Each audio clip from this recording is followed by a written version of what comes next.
yo creo que es muy bonito volver aquí a Valencia desde el 2019 con público, con la afición valenciana apoyándonos, entonces yo creo que se hará de esperar y tengo muchísimas ganas por volver aquí y ver qué sucede junto a todos ellos.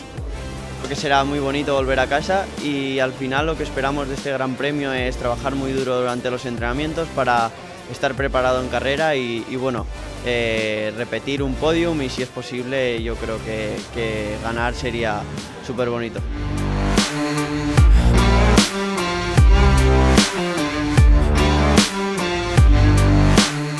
Gran premio en casa y Valentino Rossi como protagonista del cartel, pues bueno, la verdad que como piloto tengo que estar muy agradecido a todo lo que ha hecho, ya que sin sus logros ni su carisma este deporte sería como es ahora.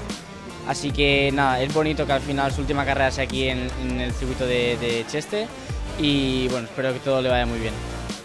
Como vemos, una imagen muy característica, ¿no? Valentino siempre ha sido esa imagen que todos hemos tenido de pequeños. Bueno, a mí personalmente ha sido como siempre un referente y por supuesto, ¿no?, un cartel muy significativo, ¿no?, porque su última carrera, su gran premio final, encima en nuestra casa. Creo que podemos sentirnos orgullosos de que una leyenda así se retire aquí.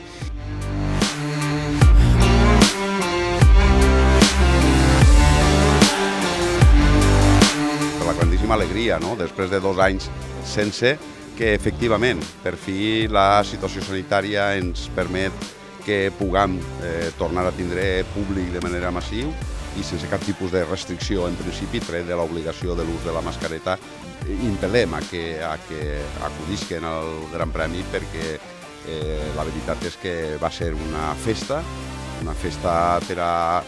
de la recuperació un poc de la normalitat, una festa d'acomiadament de Valentino Rossi i bueno, tot el que suposa que ja anirem informant des del propi circuit.